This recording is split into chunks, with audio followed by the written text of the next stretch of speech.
de poder meditar en su palabra y continuar con nuestra serie del estudio de piedras fundamentales. Hoy llegamos a la número 10. Gracias a Dios, como puede ver ahí es crisopraso y ya vamos terminando. Pues bueno, como puede ver ahí es piedra del sustento. Vamos a meditar en esta mañana el por qué le nombramos de esta manera y lo que nos aporta para nuestra vida. Recuerde que estamos viendo esta serie partiendo de la cita de 1 Corintios 3, donde el apóstol Pedro nos dice que debemos sobreedificar piedras preciosas para que al ser probada nuestra obra recibamos galardón, o también el fuego mismo pruebe si vamos a sufrir pérdida. Entonces estamos estudiando a manera de recibir galardón, ¿no? Vamos a nuestra cita inicial, Apocalipsis 19, perdón. Le cambié ahí la cita, pero bueno, dice: los cimientos del muro de la ciudad estaban adornados con toda piedra preciosa. Primer cimiento era jaspe, perfeccionamiento. Segundo, zafiro, el trono de Dios. Tercero, ágata, salir de cautiverio. Cuarto, esmeralda, piedra de esplendor. Quinto, ónice, piedra memorial. Sexto, cornalina. Séptimo, crisólito. Octavo, berilo. Noveno, topacio. Y el décimo, crisopraso. Crisopraso, que no es un nombre muy común. De hecho, ahí en los significados solamente aparece una vez en hebreo, en griego, perdón. Y entonces de ahí vamos a tener que estudiar, mire. Viene ahí de la palabra cruzoprasos, que es la palabra cruzo, es utilidad. Veíamos en algún momento de la moneda de oro o el metal, el ornamento de oro, pero concéntrese ahí en la palabra utilidad o uso, provisión, también dice una de las derivaciones. Y la palabra prazón, que significa puerro.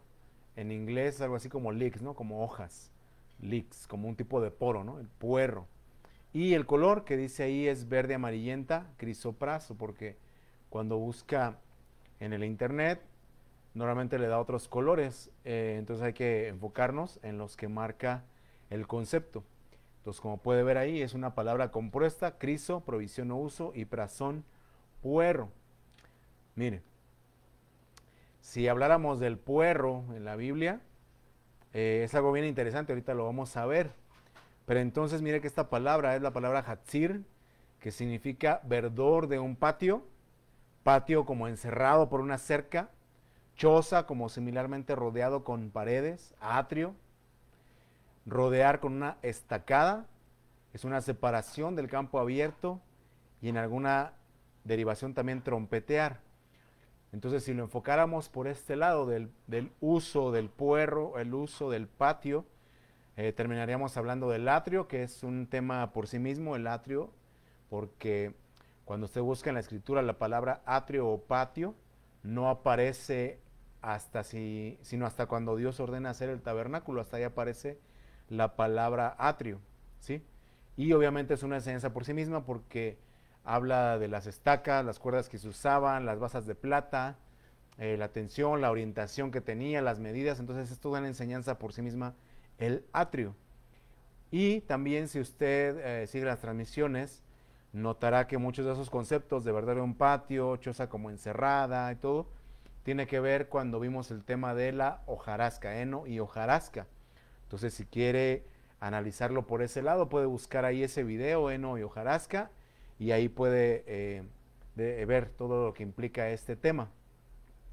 Nosotros lo vamos a ver desde otra perspectiva. Mire, la primera vez que aparece la palabra puerro en la Biblia es allá en el libro de los Números, capítulo 11. Y entonces habla de cuando piden codornices, ¿no? Usted recordará la historia, el Señor les había mandado maná para comer. Este maná lo tenían que salir a recoger en la mañana, y el día antes del Shabbat, antes del reposo, doble, ¿no? Tenían que juntarlo. Si en la semana juntaban doble, dice que se aguzanaba y echaba a perder. Entonces estaba muy específica la ordenanza respecto a este pan, ¿no? El maná, este sustento. Pero entonces vemos ahí en el versículo 4, dice: la gente extranjera que se mezcló con ellos tuvo un vivo deseo. Y los hijos de Israel también volvieron a llorar y dijeron: ¿quién nos diera a comer carne? Nos acordamos del pescado que comíamos en Egipto de balde, de los pepinos, melones, puerros, cebollas y los ajos. y ahora nuestra alma se seca, pues nada sino este maná ven nuestros ojos. Entonces hay muchos conceptos interesantes ahí, ¿no? Está la palabra de balde, que es así como de gratis, como sin tener que trabajar demasiado. Está la palabra nuestra alma se seca, que es como decepción, desilusión. Y algo bien interesante, usted puede buscar ahí en el idioma original cada una de estas cosas, lo que es el pescado, las cebollas, los ajos, y casi todo solamente es una transliteración, ¿verdad? Melón, melón, cebolla, tal. Pero cuando llegamos a los puerros es cuando aparecen los conceptos que yo le mencionaba anteriormente. Y a final de cuentas, tal como usted lo puede ver ahí, en esta ocasión que tienen un deseo, una añoranza, es algo pasado, ¿sí? Entonces, deducimos al estudiar el punto este de los puerros, que ellos estaban hablando del sustento, dice, nada sino este maná ven nuestros ojos. Estaban hablando de comida, estaban hablando de alimento, estaban hablando de sustento. Pero quiero que vea cómo este sustento que ellos mencionan aquí, pepinos, melones, puerros, cebollas, ajos, todo esto es una dieta de servidumbre, ¿sí? De cuando estaban como esclavos. Que igual cuando usted busca la palabra esclavo en español no aparece que estuvieran de esclavos, sino con dura servidumbre, dice ahí la escritura. Pero al final esta era una dieta de servidumbre. Vea cómo el hebreo, la palabra servidumbre o servidor es aboda, abad, de donde viene abad, ¿no? San Antonio abad, es un servidor. Y cualquier tipo de servicio cae ahí, es un servicio. Dice ahí trabajo de toda clase.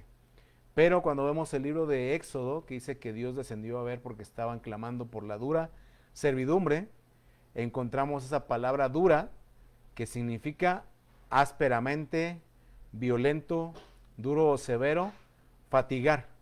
En algún punto dice ahí era como un dolor de parto, adelante de fatigar, dice sentir como un dolor de parto, ¿sí? A ese punto era la servidumbre que ellos estaban desarrollando en Egipto y que bien se entiende como una esclavitud. Por eso ellos decían, quizá no tenían el salario de otra cosa, pero al menos esa dieta de los pepinos, los melones, los ajos, las cebollas, la tenían a causa de esa servidumbre, pero al final estaban ahí. De hecho, el nombre de Egipto en el hebreo es Misraim, que es lugar encerrado, es como un ciclo, en algún modo, ¿verdad? Pero sobre todo encerrado, o sea que ahí, como se dice comúnmente, ¿verdad? O sea que la prisión de oro, pero al final de cuentas prisión. Bueno, y entonces vemos que el Señor cuando los saca, desde que antes de sacarlos de Egipto, una noche antes de sacarlos, y luego en el proceso del desierto, les habla mucho acerca del sustento, ¿sí?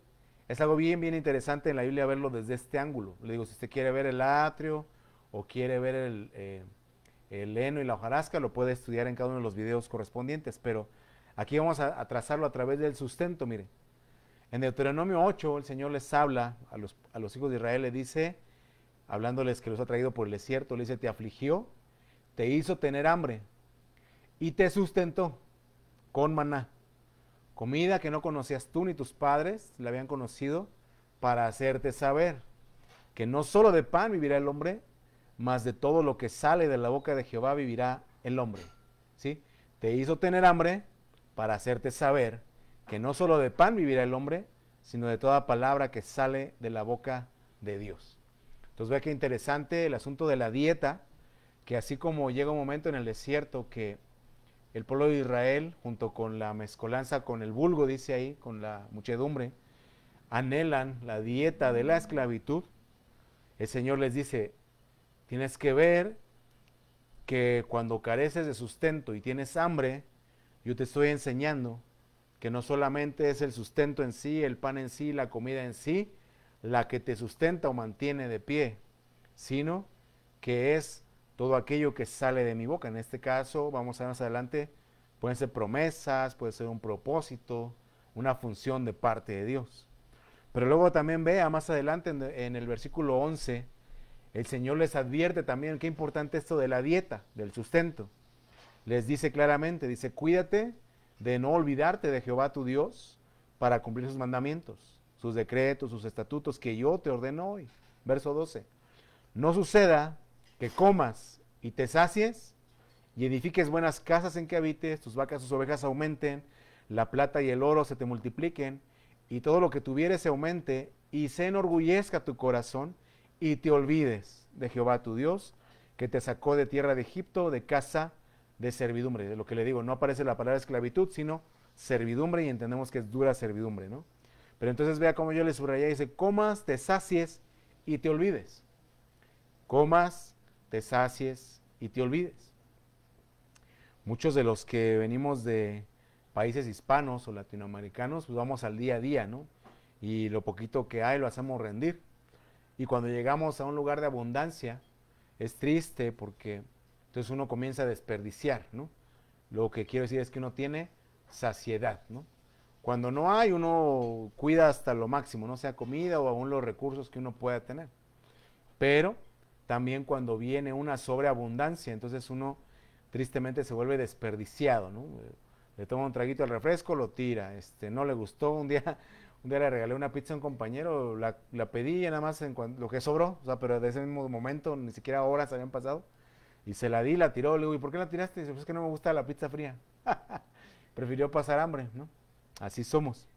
Pero entonces vea cómo Dios aquí, a través de esta figura del sustento, nos dice, coma si te sacias. Decimos que el crisopraso es la piedra del sustento, porque entonces la palabra del griego que asocia es la palabra puerro del hebreo, y porque también los colores son muy similares, ¿no? Así como ustedes, como un nabo, ¿no? Así como vio la imagen al principio de verde con blanco, así también era este puerro. Y entonces vea cómo Dios nos pone la idea de qué te está sustentando. Si has tenido hambre, has tenido que aprender que no solo del pan o del sustento vive el hombre, sino de todo lo que sale de la boca de Dios. Si me estás diciendo que extraña los ajos, la cebolla, los melones, tienes que ubicarte que esa fue una dieta de esclavitud. Quizá hoy la extrañas porque no tienes otra cosa, pero el contexto de esa dieta, de ese sustento, era un sustento de esclavitud. Y entonces vea cómo Dios trabaja con la gente, con nuestra mente también. En Éxodo 13, 4 al 5 le dice, cuando les digo que ya los va a sacar de Egipto, antes de o ya después de la Pascua, le dice, vosotros salís hoy en el mes de Abib. Y cuando Jehová te hubiere metido en la tierra del Cananeo, del Eteo, del Amorreo, del Ebeo, del Jebuseo, la cual juró a tus padres que te daría, y vea cómo Dios los mentaliza. Les dice, es una tierra que destila leche y miel. Es una tierra que destila leche y miel. Harás esta celebración en este mes. Entonces Dios les empieza a decir, a partir de hoy vas tú a contar el tiempo, recuerda. Por eso el pueblo judío, que hoy día conocemos, va en el año 5800 y algo. O sea, tienen un calendario diferente a nosotros en cuanto a años. Porque cuando Dios los saca de Egipto, les dice, este va a ser el principio de los meses, el principio de los días, a partir de aquí empieza a contar, ¿sí? Entonces, le digo eso porque entonces Dios le dijo, va a haber un ciclo. Pero tienes que saber, aquí tú comes pepinos, melones, ajos, cebollas, pero yo te quiero llevar a una tierra que destila leche y miel. Al hablar de leche, obviamente estamos hablando de ganados, tanto vacuno como bovino, leche de cabras también dice, ¿verdad? Y la miel, pues por la vegetación. Vemos claramente, hablando en Isaías 7, cuando se refiere al Señor Jesús, ¿verdad? Dice, comerá mantequilla y miel, o sea, leche y miel, hasta que aprenda a escoger lo bueno y desechar lo malo. Entonces, siempre Dios, o de algún modo nos muestra la dieta que tiene con su pueblo, con la gente, para una cuestión determinada, ¿sí? En el caso de la leche y la miel, dice ahí en Isaías 7, es para que aprendas a escoger lo bueno y desechar lo malo. Cuando el profeta Daniel no quiso contaminarse con la carne del rey, el vino del rey, él pidió legumbres. Cuando él pasó un tiempo de duelo, lo que he notado que le llaman ayuno parcial, dice ahí que era un tiempo de duelo que él estaba viviendo. Pero entonces él también dice, no comí manjar delicado, no hice esto.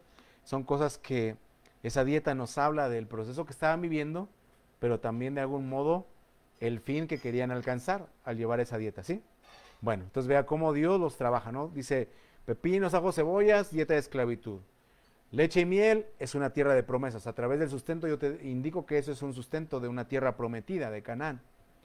Pero vea también cuando precisamente Dios instituye la Pascua, entonces también la dieta es una ordenanza en el tiempo específico, ¿no? Vemos ahí en Éxodo 12, dice, habló Jehová a Moisés y a Aarón en la tierra de Egipto, diciendo, este mes os será principio de los meses.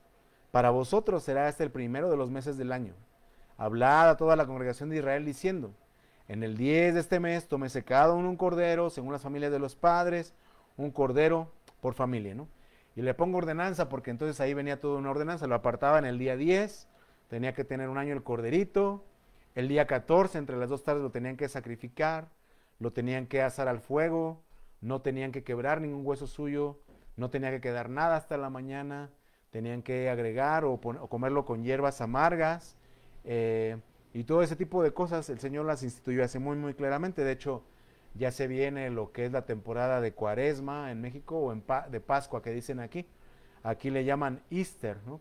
Y no, hasta ahorita nadie de los que lo celebran me ha podido decir que tiene que ver la coneja con huevos en la temporada, ¿no? Es una historia que no todos saben, pero es la costumbre de ir a buscar los famosos huevos de Pascua. Le menciono esto porque entonces en la Biblia, en el Antiguo Testamento, la palabra que más describe este proceso se llama Passover, ¿no? La Pascua, que el ángel pasó sobre aquellos que habían sacrificado el cordero y que habían untado con la sangre los dinteles y los postes de las puertas de sus casas, y que obviamente se entendía que como familias estaban participando del cordero. ¿De qué manera? Tal como lo dice Éxodo 12:9. Dice, ninguna cosa comeréis de él cruda ni cocida en agua, sino solo asada al fuego. Y dice ahí su cabeza, sus pies y sus entrañas, ¿no? Se tenía que comer todo, pero dice cabeza, pies y entrañas. Lo que figuradamente nos habla, usted sabe que la Biblia desde Juan el Bautista señalan a Jesús como el Cordero de Dios. Entonces nos habla que tenemos que participar del Cordero, que es Cristo, ¿no? Tomar sus pensamientos, que es su cabeza, seguir sus caminos, andar como él anduvo, dice el apóstol Juan. Y las entrañas, ¿no? Dice que tenemos que desarrollar entrañas de misericordia. Eso es participar del Cordero. También tiene que tener claro que una cosa es la Pascua, que el apóstol Pablo muy bien lo pudo separar. Dice, Cristo, nuestra Pascua, ya fue sacrificado. Él es el Cordero, ya fue sacrificado. Lo que es la mesa del Señor, o lo que comúnmente se menciona o se conoce como Santa Cena, que el Señor mismo instituye a través del pan y el vino, ya no incluye el Cordero porque Cristo mismo es el Cordero. Entonces usted tiene que separarlo. Son figuras, pero tiene que separarlo. Son dos cosas diferentes, y al final participar, en nuestro caso como cristianos de hoy día, de la mesa del Señor, debería, como dijo el Señor, dice, el que no toma mi sangre y bebe el que no bebe mi sangre y come mi carne no tiene parte conmigo. Pero esa parte incluye llegar a desarrollar una vida que nos lleve a pensar como Él, andar como Él y sentir como Él. ¿Vamos bien? Básicamente es a través del servicio, porque dice, no estimó como cosa que aferrarse, sino que se despojó. Y dice el apóstol Pablo, todos los que somos perfectos, tengamos este mismo sentir que hubo en Cristo Jesús. Entonces ahí puede usted ver cómo se traza o hacia dónde apuntan las entrañas del Cordero, ¿sí? Bueno, entonces vea cómo aquí, yo se lo menciono ahí como una ordenanza, pero entonces esta dieta o este sustento es específicamente para salir de Egipto, ¿sí? Ese sustento, o sea, la plaga número 10 era la muerte de los primogénitos en Egipto, pero entonces el Señor, así como siempre en ciertas plagas mantuvo a su pueblo aparte, ahí en la tierra de Gosén, dice, en Egipto había tinieblas, ahí había luz, allá tenían oscuridad, aquí había luz, ¿no? Esto ni una lengua del perro se movió, ¿sí?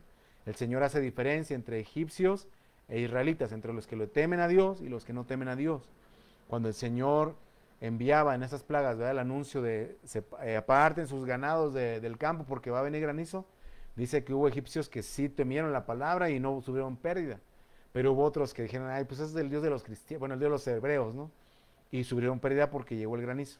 Bueno, lo que le quiero decir es entonces que el Señor a través del Cordero es que marca la diferencia. Es el que participa del Cordero, marca en sí mismo, en su familia, en su casa, una diferencia que en aquel tiempo fue para salir de Egipto. En estos días de hoy estamos esperando que el Señor venga por su iglesia. Entonces es igual, no participamos de Cordero, no podemos aspirar a ser arrebatados, ¿sí me explico? A ser sacados del mundo, que es la figura de Egipto. Si vamos a padecer porque no estamos participando del Cordero, ¿sí? Entonces usted tiene ahí que tener claro el concepto. Luego vemos en Éxodo 13, lo que le digo, acuérdese, la idea principal de todo este tema es sustento, alimento, sustento. Éxodo 13, verso 6 dice, 7 días comerás pan sin leudar, y el séptimo día será fiesta para Jehová. Por los 7 días se comerán los panes sin levadura, y no se verá contigo nada leudado, ni levadura en todo tu territorio.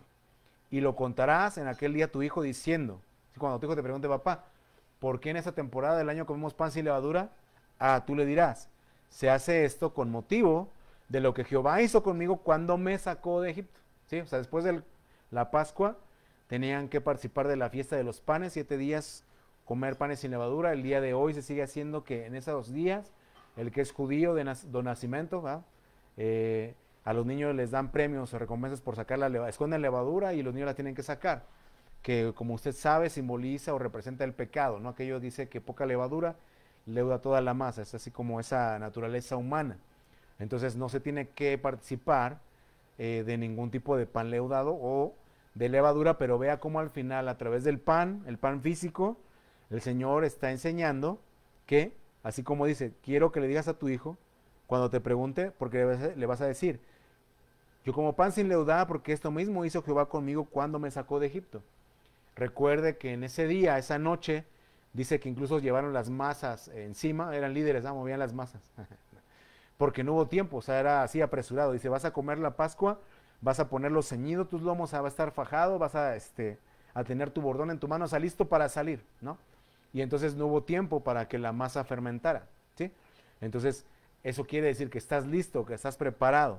Y por eso es que a los niños se les enseña también. Dice, Jehová hizo conmigo cuando me sacó de Egipto. O sea, 430 años de esclavitud y en una noche, mira, el Señor nos sacó. Así es Dios. Y entonces a través del pan, o sea, cuando el pueblo de Israel hoy día llega a esta temporada de comer pan sin levadura, entonces ellos recuerdan, yo fui esclavo en Egipto, pero a la noche antes de salir, el Señor nos cambió la dieta, ¿sí? Entonces vea cómo hemos ido trabajando la idea del puerro, que la gente de Israel lo añoró en aquel tiempo, pero que no se estaban dando cuenta, porque ellos ya habían vivido todo esto, ¿sí? Tuvieron que celebrar la Pascua, tenían el maná, al menos ya tenían esta noción de la ley de que al celebrar la Pascua, después de eso tenían que comer panes sin levadura, ¿sí? Ya lo sabían. Y sin embargo, a pesar de todo eso que, recuerda usted que es como en lo secular, ¿verdad? Que dicen que entre más sentidos usemos, más permanece la enseñanza en nosotros, ¿no? Si solo usamos la vista es un 20%, si usamos vista y oído, 40%, si usamos vista, oído y tacto, 60%, y así. Entonces imagínese a través de la dieta, de lo que usted come, ¿no? Como ahorita el cordero, el pan, entonces esas son cosas que se quedan grabadas en nuestra memoria, pero que al ver cómo el pueblo de Israel añora esa dieta de esclavitud, vemos que de algún modo no habían entendido, ¿sí? Acuérdense también que el Señor les advirtió hacia adelante. Le dice, mira, yo te voy a llevar a una tierra que fluye leche y miel. Te voy a llevar y no quiero que cuando te sacies, te olvides de mí. Acuérdate que yo te hice tener hambre en el desierto, pero para que no te olvides, para que aprendas que no solo de pan vive el hombre, sino de todo lo que sale de la boca de Dios. ¿Vamos bien? Eso es lo que queremos compartir esta mañana. Luego vamos a ver precisamente Marcos 14:1, ahora pasajes del Nuevo Testamento. Vea cómo es esto del pan. Hay 3 tipos de pan en la Biblia, en el Nuevo Testamento. Dice Marcos 14:1, 2 días después de la Pascua, era la Pascua y la fiesta de los panes sin levadura. Y en el griego no le llama matzos, no le puse ahí la palabra hebrea matzos, ahorita se la comento más adelante. Aquí usa la palabra asimos. Esa U pues, se dice como I en griego, asimos. O sea, sin levadura. Ese es el pan que se usaba para celebrar la Pascua. ¿Sí?